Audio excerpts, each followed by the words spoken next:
to niestety Piątnica ma swoje wymagania i ta cena utrzymuje się stabilnie 2,80 zł.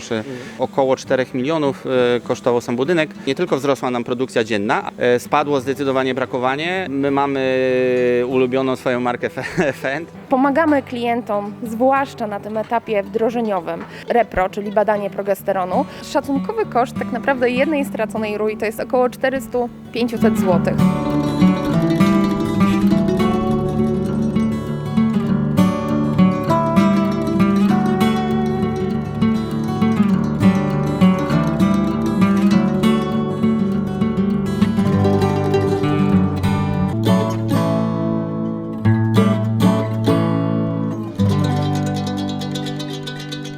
Dzień dobry moi drodzy, dzisiaj zapraszam Was do miejscowości Rudki. Jesteśmy w gminie Wizna w województwie podlaskim i odwiedzamy gospodarstwo rodziny Borawskich, w którym przede wszystkim porozmawiamy sobie o pięknej oborze użytkowanej od około pół roku, w której zamontowane zostały 2 roboty udojowe w ruchu kierowanym. Jest z nami właściciel gospodarstwa, pan Paweł Borawski. Jak duże w ogóle gospodarstwo prowadzicie? Hektarów mamy nieco powyżej 80 w tej chwili. Bydła wszystkiego razem z jałówkami jest około 240 sztuk. Jak długo tutaj myśleliście o tym, żeby ten obiekt postawić? Jak długo prace trwały? Sam pomysł pojawił się dość dawno, bo w czasie pandemii, czyli też tam 2020 rok, pojawiły się pierwsze pomysły, żeby zbudować nową oborę. Najpierw miała być modernizacja starego budynku, ale stwierdziliśmy po namyśle, że lepiej wybudować nowy, jakby zbudowany już właśnie konkretnie pod robota, pod konkretne rozwiązania. Budowa sama trwała około 10 miesięcy. Mamy tutaj mleczarnię Piątnica. Dzisiaj na rynku mleka kryzys cenowy. Jak to wygląda u Was? Nasza mleczarnia cechuje się taką dużą stabilnością, jeśli chodzi o ceny. My nie mieliśmy może takiej górki, jak bywały w innych mleczarniach, ale ta cena utrzymuje się stabilnie i póki co na razie. Nie zmienia się, liczymy na to, że tak będzie dalej. W naszym przypadku ta cena jest uzależniona bardzo od parametrów mleka. Konkretnie u nas to są rzędy 2,80 zł lub nieco mniej, jeśli są słabsze parametry. Ale to musi być mleko najwyższej jakości, prawda? Tak, to niestety Piątnica ma swoje wymagania, jeśli chodzi o jakość mleka i trzeba je spełnić bezwarunkowo. Od lat właśnie tutaj dla tej mleczarni odstawiacie? Tak, my od zawsze, jeszcze kiedyś jak tata prowadził gospodarstwo, to był jednym z pierwszych dostawców mleka do Piątnicy. No w tej chwili mamy bakterii na poziomie 3000, jeśli chodzi o somatykę zeszliśmy poniżej 100 tysięcy. Najnowszy wynik to jest 68 tysięcy. A jeśli chodzi o zawartość białka, zawartość tłuszczu? Zawartość tłuszczu to jest 4,10, nie jest to szczególnie wysokie, natomiast białka to jest 3,50, 3,60. No właśnie, to jakiego rzędu koszty były to, jeśli chodzi o budowę tego obiektu? Jak w ogóle on jest duży, na ile krów przewidziany? W oborze jest 140 legowisk, zakładamy, że obsada pełna będzie odrobinkę mniejsza. Obora jest zrobiona z pewnym takim zapasem po to, żeby na przykład młodzież przyuczać do funkcjonowania w takiej robotowej oborze. Koszt budowania tej obory z samego budynku tak w około 4 milionów kosztował sam budynek. Wyposażenie było dość drogie, bo wyposażenie to również tam 2 miliony, pewnie nawet trochę ponad. Na tym absolutnie nie staraliście się oszczędzać. Nie, my postawiliśmy na pełną automatykę i też wybieraliśmy firmy sprawdzone, markowe, które oferują dobry produkt, tak żeby potem te krowy czuły się dobrze w tej oborze i wszystko funkcjonowało i bezawaryjnie i zapewniało tym krowom jakby doskonały komfort i funkcjonowanie. Jak szeroki, jak wysoki jest ten budynek? Obora ma długości 70,5 metra. Jeśli chodzi o szerokość, to jest 27 metrów w tej części, w której przebywają zwierzęta. Ta część socjalna jest szersza o 3 metry i tam sięgamy powyżej 30 metrów. Jedno to jest to, że absolutnie nie oszczędzaliście na komforcie krów, ale drugie to jest to, że też zrobiliście sobie super warunki do tego, żeby to na co dzień obserwować i tutaj pracować po prostu. No, spędzamy tutaj trochę czasu, więc chcieliśmy, żeby te warunki dla nas również były dobre, żeby przyjemnie się w tej oborze pracowało, przyjemnie się to przychodziło. Codziennie staramy się rano przynajmniej z pół godzinki spędzić przy komputerze, stricte analizując dane z robotów, plus jakieś zabiegi ewentualne przy zwierzętach i wieczorem drugie tyle, żona jeszcze w międzyczasie poi cielęta. Pierwsze zetknięcie z robotami udojowymi dla Was, prawda? We wcześniejszej oborze tego nie było. Wcześniej testowaliśmy Mieliśmy robota również w Starej Oborze. Tam był dostawiony, był w ruchu wolnym, więc to nas utwierdziło w przekonaniu, że podjęliśmy słuszną decyzję. Naszym zdaniem to się doskonale sprawdza. Przeszliście tą pełną drogę, prawda? Od bańki przez przewodówkę, halę do robotu. Tak jest, dokładnie. Zaliczyliśmy, że tak powiem, po drodze wszystkie etapy. W tej chwili jesteśmy już chyba na najnowocześniejszej technologii. Więcej chyba się nie da. Co Was skierowało właśnie do tego, żeby to był ruch kierowany? My zanim podjęliśmy decyzję o budowie obory, najpierw pooglądaliśmy, pojeździliśmy trochę po kraju, pooglądaliśmy obory. Nas ruch kierowany przekonał tym, że można mieć lepszą kontrolę nad krową, bo to daje ten system.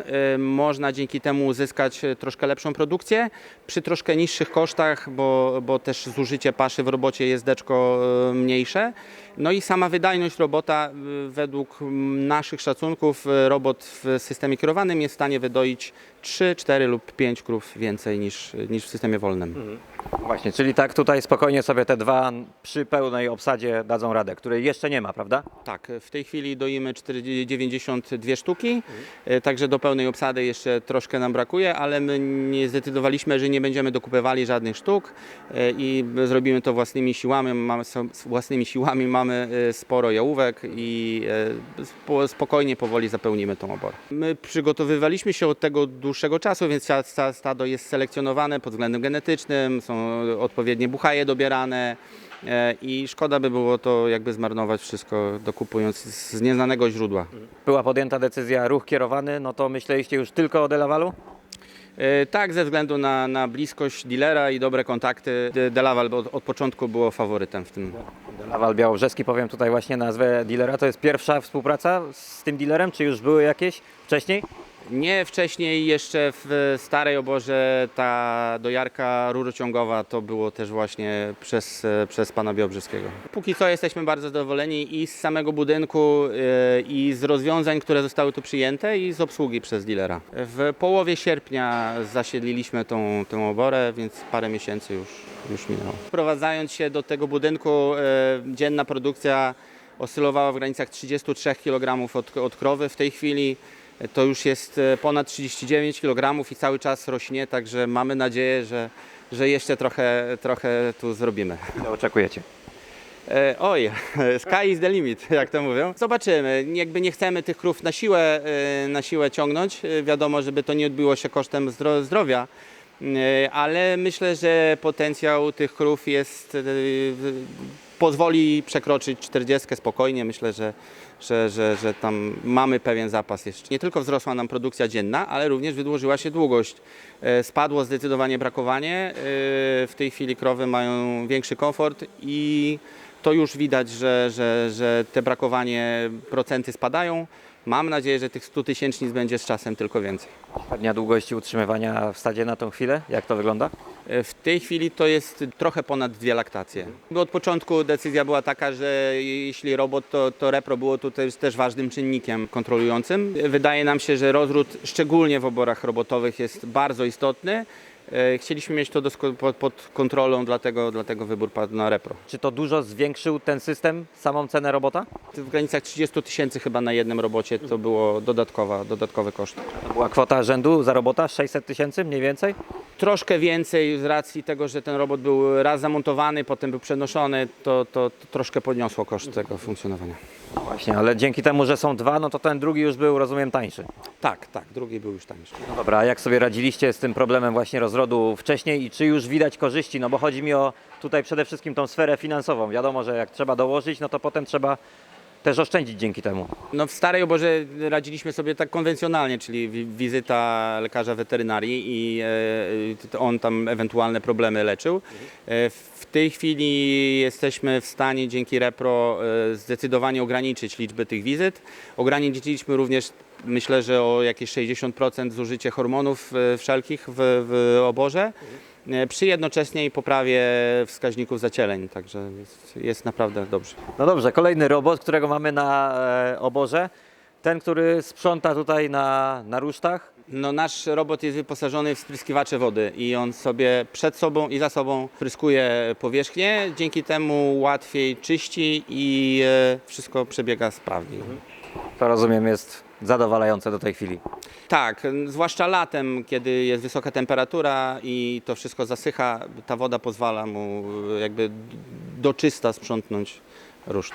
Dużo się zmieniło, jeśli chodzi właśnie o samo podejście do codziennej hodowli, do codziennej pracy. Jak zmienił się wasz dzień, bo to jest bardzo istotne. Na pewno dużo mniej pracy jest przy samych zwierzętach, natomiast więcej czasu dzięki temu możemy poświęcić na analizę różnych danych, które ten robot zbiera i które przekazuje. Dzięki temu można poprawiać poszczególne elementy, wydajność i zdrowotność właśnie. Nie trzeba chyba też przychodzić na konkretną godzinę do dojenia. Nie, to jest też duży plus, że możemy i rano troszkę dłużej pospać i nie ma tego obowiązku, tej rutyny doju, który normalnie w każdej oborze funkcjonuje. Muszę zapytać o żywienie, bo to było też istotne do wyboru ruchu kierowanego. Właśnie dzięki temu, żeby mocno ten stół paszowy ustawić. Ja jestem zdania, że jest korzystniej, jeśli stół paszowy jest bogatszy, a mniej granulatu samego jest podawane w robocie i ruch kierowany nam to właśnie umożliwia. Mamy też zadawaną paszę treściwą na stole paszowym, co było w sumie częścią tej całej strategii, prawda? Mówimy o paszy, którą sypie robot podgarniający paszę, z tym, że są to raczej takie symboliczne ilości. Chodzi o to, żeby zachęcić krowę do tego, żeby ona podeszła do stołu, żeby przy okazji zjadła trochę temeru. Działa? Pewnie, że działa. Z czego składa się dawka obecnie? Jak to wygląda? To jest siano kiszonka z traw i z lucerny, plus kiszonka z kukurydzy, wysłodki, no i pasze treściwe. Wszystko rozumiem we własnym zakresie, jeśli chodzi o te pasze objętościowe, zbieracie z własnego areału. Tak jest, zgadzam. No właśnie, jest on wystarczający, rozumiem? Na ten moment tak, aczkolwiek stado nam trochę się rozwija, więc pewnie będzie trzeba troszkę powiększyć areał również. Będą możliwości ku temu, czy są możliwości ku temu? Krucho w naszych okolicach, że tak powiem, z takimi możliwościami, ale zdarzają się jeszcze, jest. Jaka jest w ogóle jakość tych gleb, które uprawiacie, jak to wygląda? To waha się od 3. do 5. klasy mniej więcej. Jakie rośliny uprawiacie?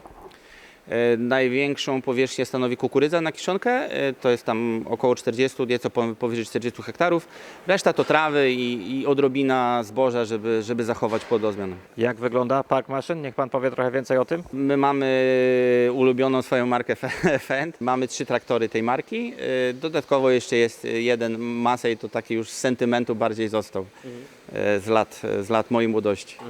No właśnie, o wóz paszowy zapytam jeszcze, bo to też jest pewnie jedna z najważniejszych maszyn na co dzień w gospodarstwie. No, posiadamy wóz dwuślimakowy, pionowy, 16-metrowy, chociaż zastanawiamy się nad rozwojem tej technologii. Samojezdny? Pojawia się takie pytanie, tak. 4 miliony obora, 2 miliony wyposażenie. Na ile pan tutaj ocenia spłatę tego obiektu? To znaczy nam udało się połączyć budowę obory z wykorzystaniem funduszy na zakup pewnych elementów wyposażenia tej obory, także może nie będzie tak źle.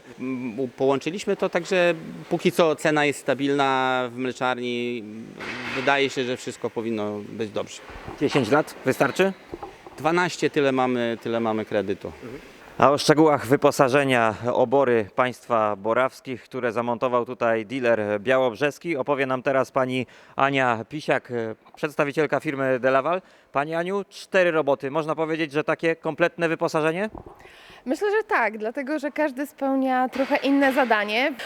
Jeżeli chodzi o 4 roboty, to mamy tutaj oczywiście 2 roboty WMS 310, czyli z modułem Repro, ale także mamy robot RS500, który dba o czystość tutaj na tych korytarzach, a także robot podgarniający paszę OptiDuo, który dodatkowo ma jeszcze taką opcję, że zadaje paszę po to, żeby zachęcić krowy do podchodzenia do stołu paszowego, czyli też wpływ na pobieranie paszy. To na co tutaj zwrócić uwagę, jeśli chcemy przystosować swój obiekt właśnie pod ruch kierowany? Myślę, że bardzo ważne będzie to, jak są ułożone legowiska, jak są zrobione przejścia, żeby była odpowiednia też przestrzeń, na przykład pod poczekalnię i przede wszystkim dostosowana do rozmiaru tego planowanego stada. Znaczy ważne jest na przykład to, jeżeli mówimy już o ruchu kierowanym i generalnie o ruchu krów, że nie mamy, tak jak widać tutaj, legowisk także przy stole paszowym. Bo to ma wbrew pozorom znaczący wpływ na to, jak te krowy się poruszają i też ułatwia nam trochę dostosowanie pod innym względem, czy ustawienia poideł, czy ustawienia chociażby czochradeł. No właśnie, te czochradła też tutaj mamy zamontowane, także te roboty to nie jest wszystko, co tutaj zostało przez DeLavala w oborze zamontowane. Dokładnie. I tak na dobrą sprawę wydaje się, że te wszystkie drobiazgi mają mniejsze znaczenie niż samo ustawienie bramek, ale wpływ na ruch krów będą miały także te czochradła, o których wspominałam, będzie miało rozmieszczenie poideł, więc jeżeli to wszystko rozplanujemy sobie na samym początku i podejmiemy świadome decyzje, to ułatwi nasze życie później. Jedno to jest to, co tutaj fizycznie widzimy, a druga sprawa to jest już zarządzanie tym całym stadem na co dzień. Oferujecie takie systemy, które w tym zarządzaniu bardzo mocno pomagają rolnikom. Dokładnie tak. Chociażby oprócz samego systemu zarządzania stadem, mamy także systemy, które pomagają w zarządzaniu rozrodem, tak jak to repro, czyli badanie progesteronu, które myślę, że rozwiązuje wiele takich palących problemów związanych z rozrodem. Tutaj dodatkowo mamy jeszcze system BA, który z jednej strony też będzie wspomagał repro przez pokazywanie aktywności krów, ale także monitoruje przeżuwanie, czas jedzenia, co pozwala nam mieć większą kontrolę nie tylko nad rozrodem, ale też nad zdrowotnością stada. Każda krowa ma kolczyk, z którego informacje są przesyłane do anten rozmieszczonych na terenie obory. System to analizuje i zbiera dane w systemie zarządzania stadem. Też chciałabym zaznaczyć, że od początku klient może liczyć na wsparcie chociażby naszego zespołu. Pomagamy klientom, zwłaszcza na tym etapie wdrożeniowym. Przede wszystkim wspólnie przechodzimy przez te pierwsze etapy, kiedy uczymy się programu zarządzania stadem, kiedy przygotowujemy tabele paszowe, o których już wcześniej wspomniałam, więc tłumaczymy krok po kroku, jak będziemy z tego korzystać, ale także uczymy się tych nowych systemów, czyli tego BA, aktywności, przeżuwania, ale uczymy się także repro, czyli badania progesteronu, po to, żeby możliwie jak najszybciej oswoić klienta z tymi zmianami, które zostały wprowadzone w stadzie. Tego rozrodu chciałem, bo to jest często problem właśnie w gospodarstwach. Trudno znaleźć narzędzie, które będzie takim ułatwieniem jak badanie progesteronu, chociażby z tego względu, że bardzo częstym problemem są ciche ruje, a tu, jeżeli korzystamy z progesteronu, ten problem znika, dlatego że system nas o tym informuje i to informuje nawet jakieś 36-48 godzin mniej więcej przed spodziewaną rują, więc mamy ze spokojem czas, żeby się do tego przygotować. I myślę, że szacunkowy koszt tak naprawdę jednej straconej rui to jest około 400-500 zł, więc jak sobie policzymy chociażby to, że nie tracimy cichych rui i tak naprawdę widzimy każdą z nich, to sporo pieniędzy zyskujemy. Natomiast badanie progesteronu od momentu wycielenia do momentu zacielenia krowy to jest koszt 150, 100, 180 zł, mniej więcej tego rzędu. Oczywiście zależy od tego, kiedy zostanie zacielona, ale jeżeli sobie porównamy te liczby, to tak naprawdę ten koszt jest niewielki. Jeśli sobie pomyślimy, ile zwykle wydajemy na jakieś tam koszty rozrodowe, na dodatkowe badania, czy chociażby używanie hormonów, synchronizację, to jest naprawdę niewielki wydatek. I mówimy tutaj o koszcie 180 zł na całą laktację.